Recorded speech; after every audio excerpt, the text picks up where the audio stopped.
ओम शांति। आज 30 मार्च 2024 की ईश्वरीय महावाक्य है। आज की मुरली का सार है, मीठे बच्चे, प्राणदान देने वाला बाप है। वह नॉलेज ऐसी देते हैं जिससे प्राणदान मिल जाता है। ऐसे प्राणदान देने वाले बाप को प्यार से याद करो। आज का प्रश्न, किस आधार पर 21 जन्मों तक तुम्हारे सब भंडारे भरपूर रहते हैं? उत्तर, संगम युग पर तुम बच्चों को जो नॉलेज मिलती है, यह सोर्स ऑफ इनकम है। इस पढ़ाई के आधार से सब भंडारे भरपूर हो जाते हैं। इस पढ़ाई से 21 जन्मों की खुशी मिल जाती है। ऐसी कोई चीज नहीं जिसके प्राप्ति की इच्छा रहे।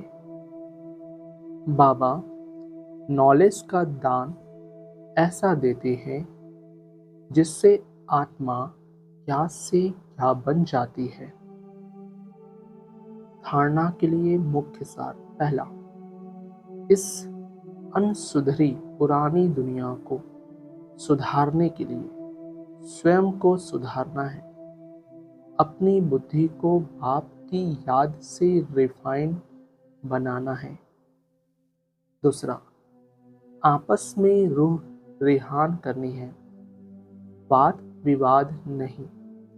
नॉलेज का दान दे सर्व का भंडारा भरपूर करना है।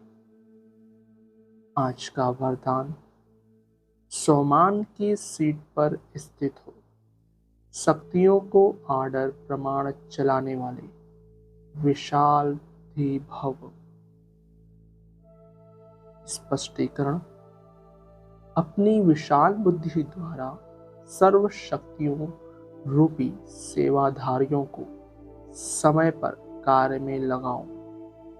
जो भी टाइटल डायरेक्ट परमात्मा द्वारा मिले हुए हैं, उसके नशे में रहो।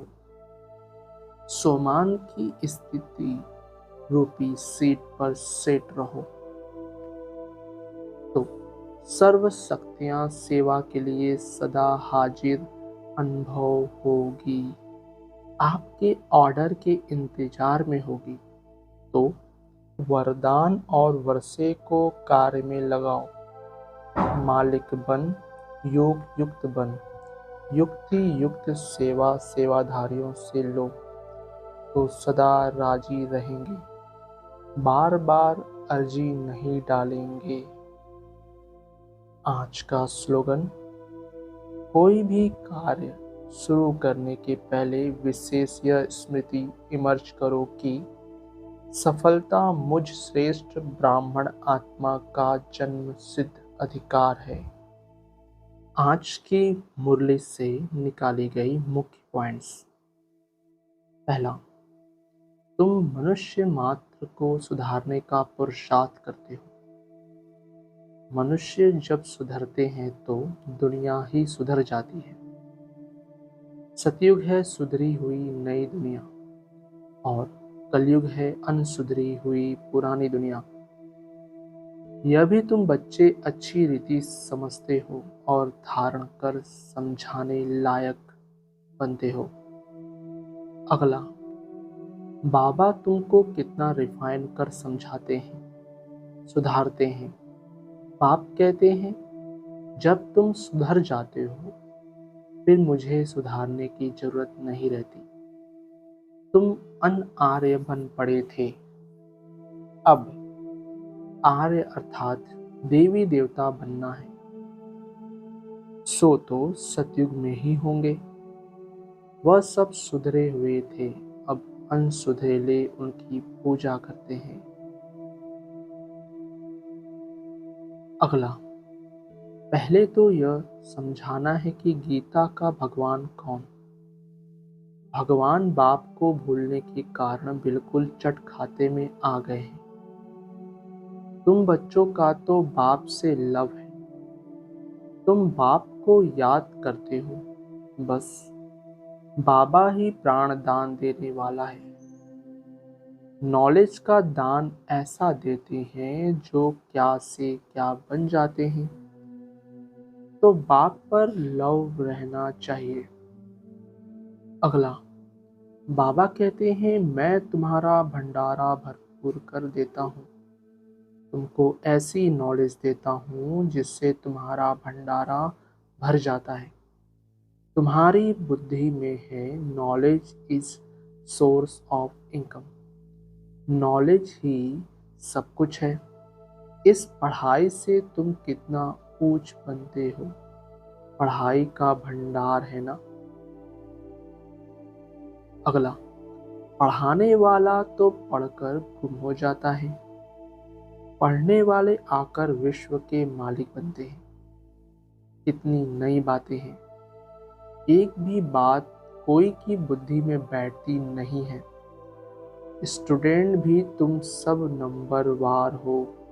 कोई पास होते, कोई फेल होते। यह है बेहद का बड़ा इम्तिहान। अगला, आत्मा निर्लेप हो नहीं सकती। 100% सतोप्रधान और 100% तमोप्रधान कौन है यह भी तुम समझते हो। पहले तो गरीबों को उठाना पड़े, वह पहले आएंगे। गुरुओं के भी अच्छे अच्छे अनन्य शिष्य जब आएंगे तब उन सबकी बुद्धि खुलेगी। अगला, इस समय इसको वॉइसलेस वर्ल्ड नहीं कह सकते। यह है विशेष वर्ल्ड, इसलिए बुलाते हैं पतित पावन आओ। आकर हमको पावन बनाओ। भल दुनिया तो यही है, परंतु इस समय दुनिया में कोई पावन तो है नहीं। पावन आत्माएं मूल वतन में है, वह है ब्रह्म महतत्व। सब पावन बनकर वहां जाएंगे। अगला, हीरे जैसा तुम यहाँ बनते हो। बाप तुमको यहाँ पढ़ाते हैं तो तुम कितने बड़े हो। देवताओं से भी तुम ब्राह्मण बड़े नॉलेजफुल हो। वंडर है ना। हम जो नॉलेज लेते हैं वह हमारे साथ चलती है, फिर वहाँ नॉलेज को ही भूल जाते हैं। अगला, बुद्धि में बहुत अच्छी धारणा चाहिए। सिमरण करते रहो, बाप को याद करते रहो। याद नहीं होगी तो कम पद पाएंगे। बाप को याद करते करते शरीर का भान निकल जाएगा। सन्यासी भी इस अवस्था का अभ्यास करते करते शरीर छोड़ देते हैं। अगला, अब तुम बच्चों को बाप पढ़ाते हैं, तब यह बातें तुम सब समझ सकते हो। पहले तुम भी तुच्छ बुद्धि थे। जब बाप ने समझाया है तब तुम्हारे कपाट खुल गए हैं। इतना समय जो कुछ सुना वह कोई काम का नहीं था और ही गिरते गए। अच्छा, ओम शांति मीठे बाबा। शुक्रिया बाबा। ओम शांति ब्राह्मण परिवार। ओम शांति।